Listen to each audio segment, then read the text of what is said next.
মৃগাঙ্কবাবুর সন্দেহটা যে অমূলক নয় সেটা প্রমাণ হলো পানাগড়ের কাছাকাছি এসে। গাড়ির পেট্রোল ফুরিয়ে গেল। পেট্রোলের ইন্ডিকেটরটা কিছুকাল থেকেই গোলমাল করছে, সে কথা আজও বেরোবার মুখে ড্রাইভার সুধীরকে বলেছেন, কিন্তু সুধীর গা করেনি। আসলে কাঁটা যা বলছিল তার চেয়ে কম পেট্রোল ছিল ট্যাঙ্কে। এখন কি হবে? আমি পানাগড় চলে যাচ্ছি, সেখান থেকে তেল নিয়ে আসবো। তা পানাগড় এখান থেকে কত দূর? মাইল তিনেক হবে। ওরে বাবা, তার মানে তো 2-2.5 ঘন্টা। শুধু তোমার দোষেই এটা হলো। এখন আমার অবস্থাটা কি হবে ভেবে দেখেছো? মৃগাঙ্কবাবু ঠান্ডা মেজাজের মানুষ, ভৃত্য স্থানীয়দের ওপর বিশেষ চোটপাট করেন না, কিন্তু 2.5 ঘন্টা খোলা মাঠের মধ্যে একা গাড়িতে বসে থাকতে হবে জেনে মেজাজটা খিটখিটে হয়ে গিয়েছিল। তাহলে আর দেরি করো না, বেরিয়ে পড়ো। 8টার মধ্যে কলকাতা ফিরতে পারবো তো? এখন 3:30। তা পারবো বাবু। এই নাও টাকা। আর ভবিষ্যতে এমন ভুলটি করো না কখনো। লং জার্নিতে এইসব রিস্কের মধ্যে যাওয়া কখনোই উচিত নয়। সুধীর টাকা নিয়ে চলে গেল পানাগড় অভিমুখে। মৃগাঙ্ক শেখর মুখোপাধ্যায় খ্যাতনামা জনপ্রিয় সাহিত্যিক। দুর্গাপুরে একটি ক্লাবের সাংস্কৃতিক অনুষ্ঠানে তাকে ডাকা হয়েছিল মানপত্র দেওয়া হবে বলে। ট্রেনে রিজার্ভেশন পাওয়া যায়নি, তাই মোটরে যাত্রা। সকালে চা খেয়ে বেরিয়েছেন, আর ফেরার পথে এই দুর্যোগ। মৃগাঙ্কবাবু কুসংস্কারে বিশ্বাস করেন না। পাঁজিতে দিনক্ষণ দেখে যাত্রা করাটা তার মতে কুসংস্কার, কিন্তু আজ পাঁজিতে যাত্রা নিষিদ্ধ বললে তিনি অবাক হবেন না। আপাতত গাড়ি থেকে নেমে আড় ভেঙে একটা সিগারেট ধরিয়ে তিনি তার চারিদিকটা ঘুরে দেখে নিলেন। মাঘ মাস, ক্ষেত থেকে ধান কাটা হয়ে গেছে, চারিদিক ধুঁ ধুঁ করছে মাঠ। দূরে, বেশ দূরে একটি মাত্র কুঁড়ে ঘর একটি তেঁতুল গাছের পাশে দাঁড়িয়ে আছে। এছাড়া বসতির কোনো চিহ্ন নেই। আরো দূরে রয়েছে এক সারি তাল গাছ, আর সব কিছুর পিছনে জমাট বাঁধা বন। এই হলো রাস্তার একদিক, অর্থাৎ পূব দিকের দৃশ্য। পশ্চিমেও বিশেষ পার্থক্য নেই। রাস্তা থেকে 40-50 হাত দূরে একটা পুকুর রয়েছে, তাতে জল বিশেষ নেই। গাছপালা যা আছে তা 2-1টা বাবলা ছাড়া সবই দূরে। এদিকেও 2টি কুঁড়ে ঘর রয়েছে, কিন্তু মানুষের কোনো চিহ্ন নেই। আকাশে উত্তরে মেঘ দেখা গেলেও এদিকে রোদ। মাঠের মধ্যে দাঁড়িয়ে আছে একটা কাকতাড়ুয়া। শীতকাল হলেও রোদের তেজ আছে বেশ, তাই মৃগাঙ্কবাবু গাড়িতে ফিরে এলেন। তারপর ব্যাগ থেকে একটা গোয়েন্দা কাহিনী বার করে পড়তে আরম্ভ করলেন। এর মধ্যে 2টো অ্যাম্বাসেডর আর একটা লরি গেছে তার পাশ দিয়ে, তার মধ্যে একটা কলকাতা থেকে, কিন্তু কেউ তার অবস্থা জিজ্ঞেস করার জন্য থামেনি।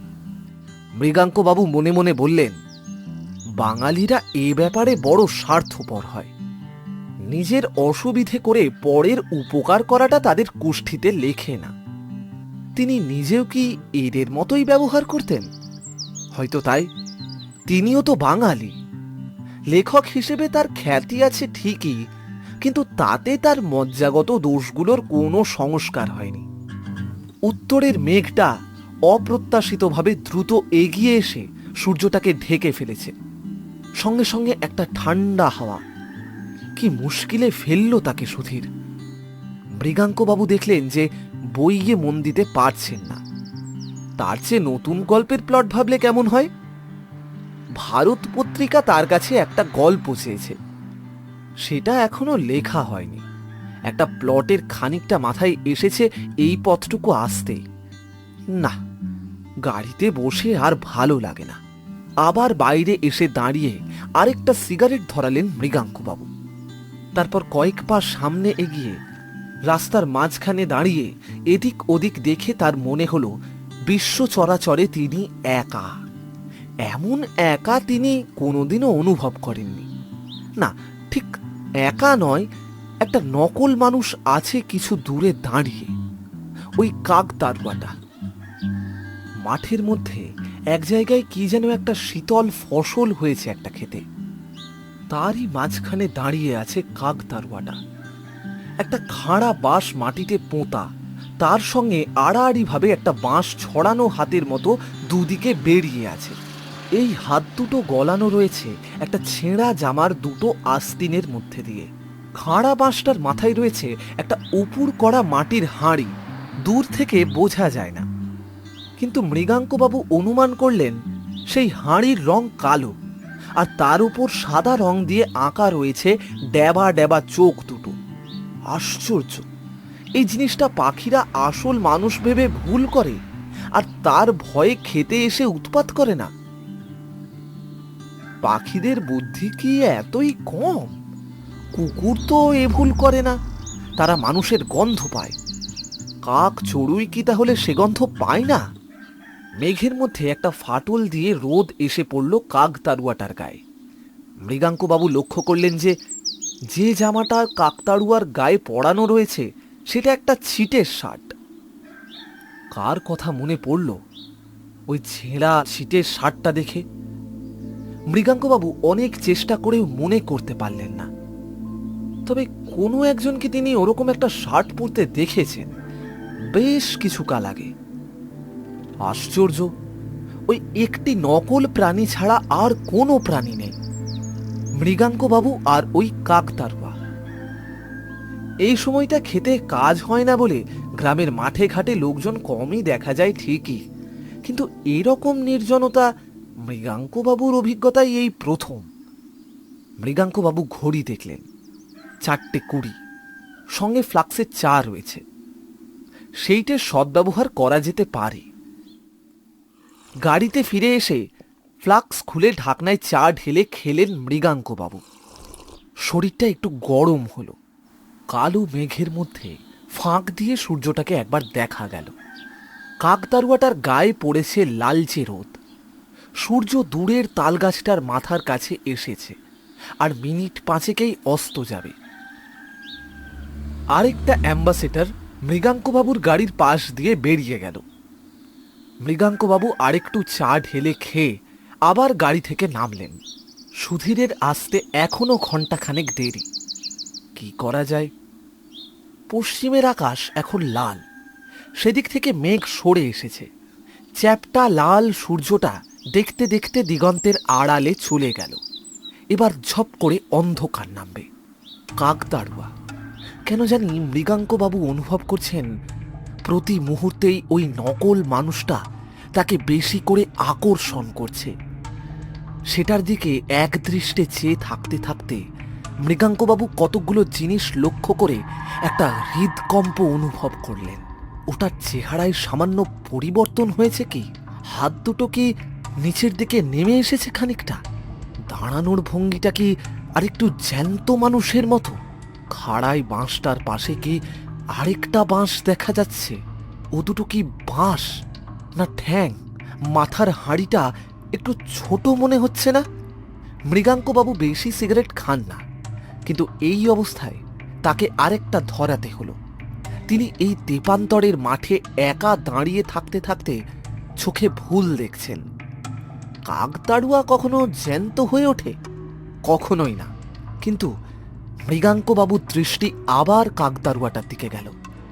কোনো সন্দেহ নেই, সেটা জায়গা বদল করছে। সেটা একটু ঘুরে দাঁড়িয়ে তার দিকে খানিকটা এগিয়ে এসেছে না, আসছে। খুঁড়িয়ে খুঁড়িয়ে চলা, কিন্তু দু পায়ে চলা।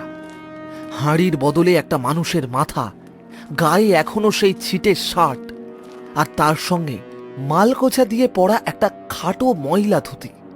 বাবু, মৃগাঙ্কবাবু সমস্ত শরীরের মধ্যে দিয়ে একটা শিহরণ খেলে গেল। কাকতাড়ুয়া মানুষের গলায় ডেকে উঠেছে, এবং এ গলা তার চেনা। এ হলো তাদের এককালের চাকর অভিরামের গলা।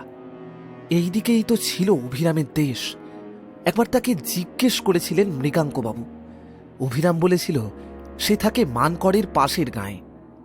পানাগড়ের আগের স্টেশনে তো মানকর।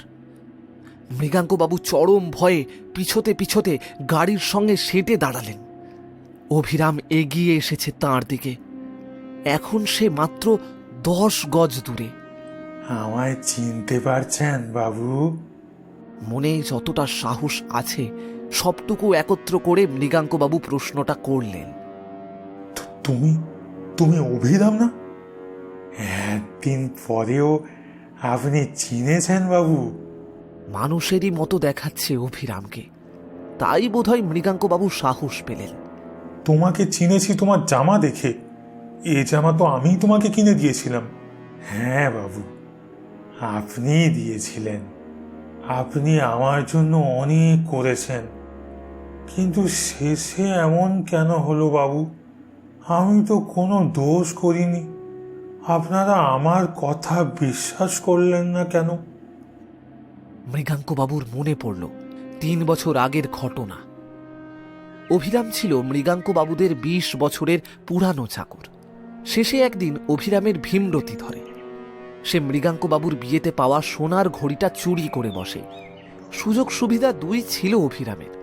অভিরাম নিজে অবশ্য অস্বীকার করে, কিন্তু মৃগাঙ্কবাবুর বাবা ওঝা ডাকিয়ে কুলোতে চাল ছুঁড়ে মেরে প্রমাণ করিয়ে দেন যে অভিরামই চোর।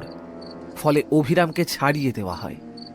অভিরাম বলল, আপনাদের ওখান থেকে চলে আসার পর আমার কি হলো জানেন?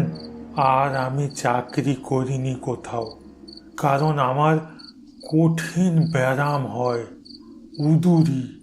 টাকা পয়সা নাই, না ওষুধ, না পথ্যি। সেই ব্যারামই আমার শেষ ব্যারাম।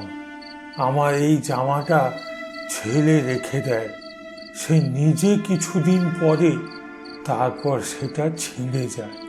তখন সেটা কাকতাড়ুয়ার পোশাক হয়।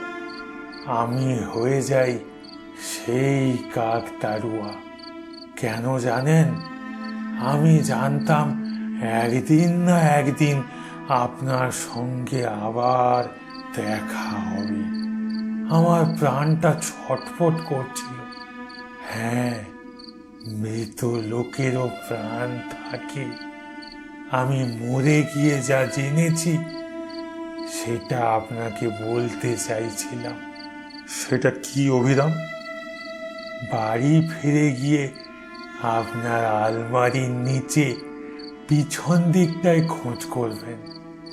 সেইখানেই আপনার ঘড়িটা পড়ে আছে এই 3 বছর ধরে। আপনার নতুন চাকর ভালো করে ঝাড়ু দেয় না, তাই সে দেখতে পায়নি। এই ঘড়ি পেলে পরে আপনি জানবেন অভিরাম কোনো দোষ করেনি। অভিরামকে আর ভালো করে দেখা যায় না। সন্ধ্যা নেমে এসেছে। মৃগাঙ্কবাবু শুনলেন অভিরাম বলছে, এতকাল পরে নিশ্চিন্ত হলাম বাবু। আমি আসি। মৃগাঙ্কবাবুর চোখের সামনে থেকে অভিরাম অদৃশ্য হয়ে গেল। তেল এনেছি বাবু। সুধীরের গলায় মৃগাঙ্কবাবুর ঘুমটা ভেঙে গেল। গল্পের প্লট ফাঁদতে ফাঁদতে কলম হাতে গাড়ির মধ্যে ঘুমিয়ে পড়েছিলেন তিনি। ঘুম ভাঙতেই তার দৃষ্টি চলে গেল পশ্চিমের মাঠের দিকে। কাকতাড়ুয়া যেমন ছিল তেমনভাবেই দাঁড়িয়ে আছে। বাড়িতে এসে আলমারির তলায় খুঁজতেই ঘড়িটা বেরিয়ে পড়ল। মৃগাঙ্কবাবু স্থির করলেন ভবিষ্যতে আর কিছু গেলেও ওঝার সাহায্য আর কখনো নেবেন না।